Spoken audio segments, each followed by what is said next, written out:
7th chapter, where by Indra, the king of heaven, that's where when Krishna saved the inhabitants of Vrindavan from the wrath of Indra by lifting the Govardhan hill, at that time Surabhi cow from Goloka Vrindavan planet, as well as King Indra from the heavenly planet appeared before him. Indra, the king of heaven, was conscious about his offense to Krishna. Therefore, he stillly appeared before him in a secluded place and immediately fell down on the lotus feet of Krishna, although his helmet was dazzling like the sunshine. Indra knew about the exalted position of Krishna because Krishna is the master of Indra. But he could not believe that the same Krishna could come down and live within Vrindavan amongst the cows man. And when this Krishna defied the authority of Indra, he became angry because he was thinking himself that he is all in all within this universe. Nobody is as powerful as he is within this universe. But after this incident, his false prestige began nullified. Being conscious of his subordinate position, he appeared before Krishna with folded hands and began to offer prayers to Krishna as follows. Dear Lord, being puffed up by my false prestige, I thought that you had offended me by not allowing the cow herdsmen to perform the Indra Yoga, and you wanted to enjoy the offerings that were arranged for the sacrifice, and thus in the name of Govardhan sacrifice, you took up my share of profit, and therefore I mistook your position. Now, by your grace, I can understand that you are the Supreme Lord, Personality of Godhead, and you are transcendental to all the material qualities. Your transcendental position is Vishuddha Sattam, which is above the platform of the material modes of goodness. Your transcendental abode is without any disturbance of the material qualities. Your name, fame, form, quality, paraphernalia, pastimes are all beyond this material nature, and they are never disturbed by the three modes of material quality. Your abode is accessible only by undergoing previous type of austerity and penances, being completely freed from the onslaught of material qualities like passion and ignorance. If somebody thinks that when you come within this material jurisdiction, you accept the modes of material nature, is also false. The waves of material qualities is never able to touch you, and what to speak of, you are accepting them when you are present within this world. Your lordship is never conditioned by the laws of material nature. My dear Lord, you are the original father of this cosmic manifestation. You are the supreme spiritual master of the cosmic world, and you are the original provider of everything. You are therefore competent to chastise the offenders in the position of eternal time.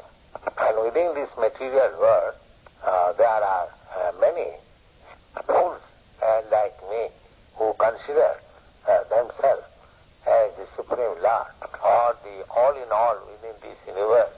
They are so merciful that without accepting their offenses, you devise such means so that their false prestige may be cut down and they could know that you are the Supreme Personality of Godhead and nobody else. My dear Lord, you are the Supreme Father, and Supreme Spiritual Master, and Supreme King. Therefore, you have the right to chastise all living entities whenever there is any discrepancy in their right behavior. Father, the Spiritual Master, and the Supreme Executive Officer of the state are always well-wishers of their sons, their students, and their citizens respectively. As such, the well-wishers, like father, teacher, and the king, has got the right to chastise their dependents. Your auspicious appearance on this earth, accepting by your self-desire in your eternal varieties of forms, to come to glorify the earthly planet, specifically by chastising such persons who are falsely claiming to become God. In the material world, there is regular competition between different types of living entities to become the supreme leader of the society, and after being frustrated to achieve the supreme position of leadership, at last such foolish persons claim to become God, the Supreme Personality. There are many such foolish personalities in this world, like me, but in due course of time, when they come to their senses, they surrender unto you and again engage themselves in the right way of rendering service unto you, and that is the purpose of chastising such envious persons unto you. My dear Lord, I committed great offense unto your lotus feet, being falsely puffed up with my material opulences without knowing your unlimited power. My Lord, therefore, you will kindly excuse me, because I am full number one. Kindly give me your blessing so that I may not commit such foolish activities anymore. If you think, my Lord, that my offense is very great and it cannot be excused, then I may appeal to you. But I am your eternal servant, and your appearance on this world is to give protection to your eternal servant and to destroy the demons who maintain a large number of military strength just to overburden the very existence of earthly order, and as such I am your eternal servant. It behoves that you will kindly excuse me. Dear Lord, you are the Supreme Personality of Godhead. I offer my respectful obeisances unto you, because you are the Supreme Person and the Supreme Soul. You are the son of Vasudeva, and you are the Supreme Lord Krishna, the master of all pure devotees. Please accept my prostrated obeisances. You are the Supreme Personified Knowledge. You can appear anywhere according to your desire in any one of your eternal forms. You are the root of all kinds of creation. You are the proprietor of all kinds of creation.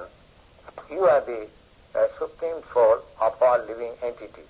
Put on my gross ignorance, I created so much disturbance in Vrindavan by torrents of rain and heavy hailstorm out of severe anger on account of your stopping the sacrifice which was to be held to satisfy me.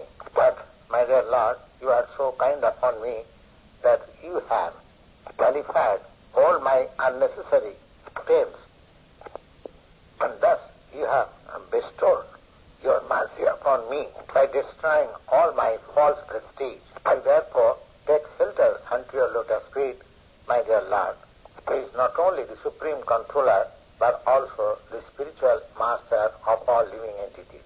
Etc. When Lord Krishna was thus praised by Indra, at that time the Supreme Personality of Godhead, grave voice like the cloud and smiling in his beautiful face, began to say as follows: My dear Indra, I have just stopped your sacrifice just to show you a causeless mercy upon you, and reviving again your memory that I am your eternal master, not only yours but also all of the demigods. You should always remember that all your material opulences are due to my mercy. No living entity can independently become opulent without being favored by mercy. Therefore, everyone should always remember that I am the Supreme God. I can show anyone my favor and I can chastise anyone, because nobody is superior than me. If I find somebody overpowered by false prestige, in order to show him my causeless mercy, I withdraw all such persons' opulences. In other words, when an opulent person becomes bereft of all opulences, in order to become a surrendered soul to the Supreme Personality of Godhead, such persons are considered to be specifically favored by the Lord. Sometimes it is seen, however, that a person very opulent materially, but due to his devotional service to the Lord, he becomes reduced to a poverty-stricken man. One should not mistake that by worshipping the Supreme Lord, one has become poverty-stricken. Real purport is that when a person is pure devotee, at the same time, by miscalculation, wants to lord it over the material nature, such persons are, by the special mercy of the Lord, taken away all material opulences, and at last he surrenders unto the Supreme Lord. After instructing Indra in this way, Lord Krishna asked him to return to his kingdom in the heaven and asked him to remember always that he is ever the Supreme, but he is always under the subordination of the Supreme Personality of Godhead. He also advised him that he should remain in the jurisdiction of his controlling power without being falsely proud and puffed up by such position of prestige. After this, Surabhi, the transcendental cow, who also came with Indra to see Krishna, offered respectful obeisances unto Krishna and worshipped the Supreme Personality of Godhead in the role of a cowherd's boy in Vrindavan. The Surabhi cow offered its prayer as follows: My dear Lord Krishna, you are the supreme powerful of all mystic yogas, because you are the soul of the complete universe, and from you only all this cosmic manifestation has taken place. Therefore, although Indra tried his best to kill my descendants in Vrindavan, all my descendant cows, without being defeated, remained under your shelter, and you have protected them all so nicely. In spite of horrible disturbances created by Indra. We do not know anybody else as the Supreme, neither we know any other god or demigod for our protection. Therefore, you are our Indra. You are the Supreme Father of the whole cosmic manifestation, and you are the protector and elevator of all the cows and Brahmins and demigods and persons who are pure devotees of your Lordship. O the super soul of the universe, let us bathe you with our milk, because you are our Indra. My dear Lord, your appearance is just to diminish the overburden of the earth on account of impure activities. This Krishna was bathed by the milk of the Surabhi cows, whereas Indra was bathed by the water of the celestial Ganges through the trunk of the elephant carrier of Indra. After this, the heavenly king Indra, along with Surabhi cows and all other demigods and the mothers of the demigods, worshipped Lord Krishna by bathing him with Ganges water and the milk of the cows. Thus Govinda, Lord Krishna, was pleased upon all of them. The denizens of other higher planetary system as Gandharva Loka, Vidyadhara Loka, Siddha Loka, Charana Loka, all combined together began to glorify the Lord by chanting His holy name. Their wives and damsels began to dance with great joy. This way, all of them very much satisfied the Lord by incessant pouring of flowers from the sky. This way, when everything was very nicely and joyfully settled up, all the cows were flooded the surface of the earth with their milk. The water of the rivers began to flow with varieties of taste, because it is the water of the rivers which give nourishment to the trees, producing fruits and flowers of different colors and tastes. The trees began to pour out incessant drops of honey. The hills and mountains began to produce all potential medicinal plants as well as valuable stones within themselves. Account of Lord Krishna's presence, all these things happen very nicely, and the lower animals who are generally envious of one another turn to be not envious anymore. This way, the king of heaven, Indra, after satisfying the Lord Krishna, is the Lord of the cows in Vrindavan, who is known as Govinda, taking his permission, returned to his heavenly kingdom, surrounded by all kinds of demigods, passing through the cosmic space. This great incident is a powerful example how Krishna consciousness can convert everything pleasing and satisfactory.